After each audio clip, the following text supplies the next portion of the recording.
तो हेलो दोस्तों, स्वागत है आपका हमारे YouTube चैनल DPG स्टडी में, जिसमें हम आपको आज पढ़ाने वाले हैं एक बहुत ही इंटरेस्टिंग टॉपिक के बारे में, जिसका नाम है पुष्पी पादपों में लैंगिक जनन। जैसा कि हमने यहाँ पे लिख दिया है, पुष्पी पादपों में लैंगिक जनन के बारे में हम पढ़ने वाले हैं, जिसको इंग्लिश में कहते हैं sexual reproduction in flowering plant. यानी कि पुष्पी पादपों में यानी कि फ्लावरिंग प्लांट में हम लैंगिक जनन के बारे में पढ़ेंगे। तो सबसे पहले हम जान लेते हैं फ्लावरिंग प्लांट यानी कि पुष्पी पादप होते क्या हैं, इन पुष्पी पादपों को हम क्या कहते हैं, और भी इसके अलग अलग नाम होते हैं जिनके बारे में हमें जानना होगा इस हमारे टॉपिक को शुरू करने से पहले।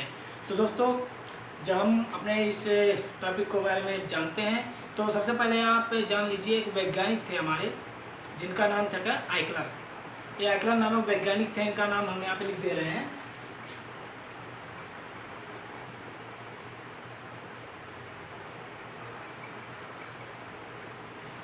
देखिए यहाँ पे आइकलर नामक वैज्ञानिक का नाम मैंने लिख दिया है।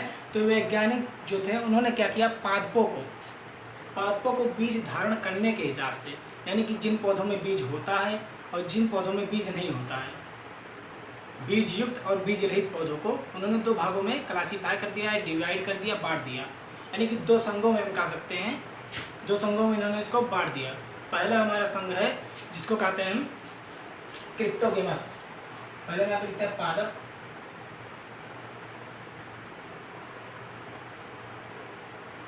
प्लांट्स। किसने डिवाइड किया इसको या किसने इसको क्लासिफाई किया, वैज्ञानिक का नाम मैंने यहाँ पे लिखा है आइकलर। तो इन्होंने क्या किया, पादपों को बीज धारण करने के हिसाब से दो भागों में बांट दिया है, क्लासिफाई कर दिया। हमने पहले पार्ट का आपको नाम बता दिया है जिसका नाम था क्रिप्टोगेमस।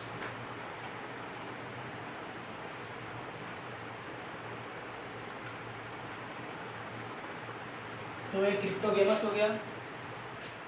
अब देखिए, क्रिप्टोगेमस के बारे में हम जानेंगे, पहले इसका दूसरा भाग भी हम जान लेते हैं। दूसरा जो हमारा संघ है वो दूसरा संघ क्या है, तो इसको कहते हैं फिनेरोगेमस।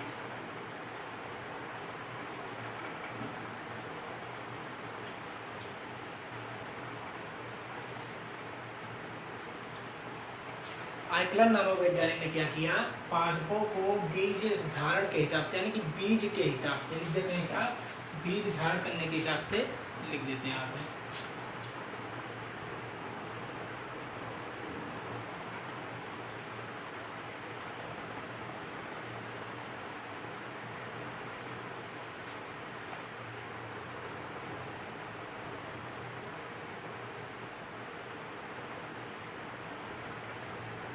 तो बीज धारण करने के हिसाब से क्या किया आइकलर ने, पादपों को दो भागों में डिवाइड कर दिया। पहले भाग का नाम क्या था, क्रिप्टोगेमस। दूसरे भाग का क्या नाम है, फिनेरोगेमस। तो क्या किया इन्होंने, क्रिप्टोगेमस यानी कि जिन पौधों में बीज नहीं पाया गया, जिन पौधों में बीज नहीं पाया जाता है कह सकते हैं, उनको क्या किया इन्होंने, क्रिप्टोगेमस संघ में रख दिया। इस संघ में क्या किया इन्होंने, ऐसे पादपों को रखा जिनमें बीज नहीं पाया जाता था, बीज रहित पादपों को इन्होंने इसमें रख दिया। यहाँ पर लिख देते हैं, बीज रहित पादप इस पर आते हैं।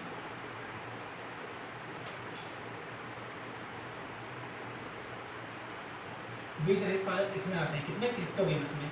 इन्होंने क्या किया, क्रिप्टोगेमस को और भी वर्गों में बांट दिया, क्लासिफाई कर दिया, विभाजन कर दिया इसका। देखते हैं कौन कौन से वर्ग हैं।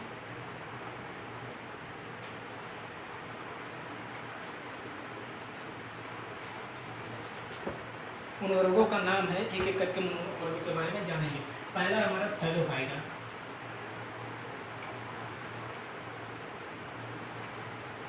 थैलोफाइटा हो गया, इसका हिंदी में लिख देता हूँ।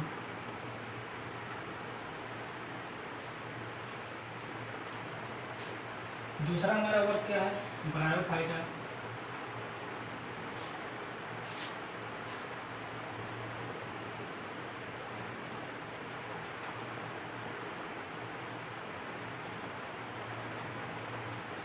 और तीसरा क्या है, टेरिडोफाइटा।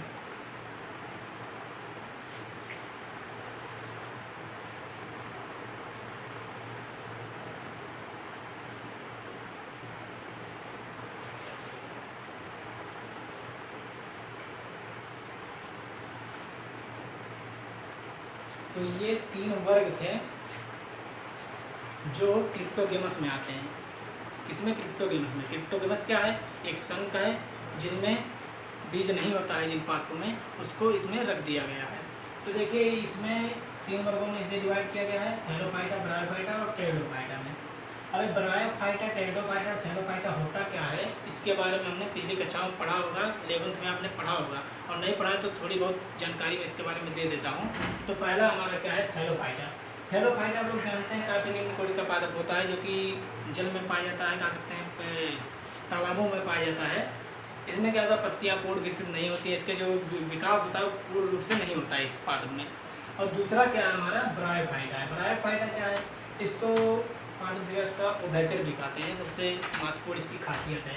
ये क्या होता है, नमी और छायादार स्थानों पर पाया जाता है। इसमें क्या होते हैं, पत्तियाँ कुछ सूक्ष्म मात्रा में विकसित होती हैं, पाई जाती हैं। और जो हमारा तीसरा टेरिडोफाइटा है, और ये टेरिडोफाइटा के बाद 3 भागों में हमने इसको बांट दिया। अब दूसरा जो हमारा है वो फिनेरोगेमस। फिनेरोगेमस में क्या होता है, इसको 2 भागों में हमने डिवाइड कर दिया है, 2 वर्गों में बांट दिया है। पहला हमारा है जिम्नोस्पर्म और दूसरा है क्या, एंजिम्नोस्पर्म।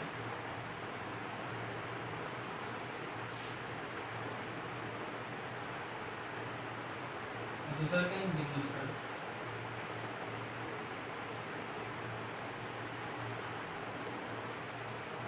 तो हमारे ये 2 फिनेरोगेमस में आने वाले वर्ग हैं, जिम्नोस्पर्म और एंजिम्नोस्पर्म। अब देखिए जिम्नोस्पर्म क्या है, इसको हिंदी में भी लिख देते हैं, इसको कहते हैं अनावृत बीजी।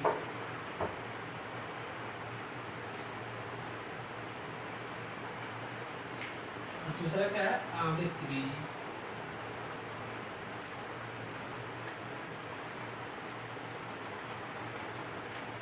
तो ये हमारा था क्लासिफिकेशन। किसने क्लासिफिकेशन किया पादपों को, बीज धारण करने के हिसाब से इन्होंने बांटा। किसने, आइकलर नामक वैज्ञानिक ने 2 भागों में इसे बांटा। पहला था क्रिप्टोगेमस और दूसरा था फिनेरोगेमस। क्रिप्टोगेमस में क्या होता था, जिनमें बीज नहीं पाया जाता था, यानी कि बीज रहित पादप पाते थे। और फिनेरोगेमस में क्या होता था, जिनमें बीज पाया जाता था, हम इसको यहाँ पर लिख देते हैं, बीज युक्त पादप।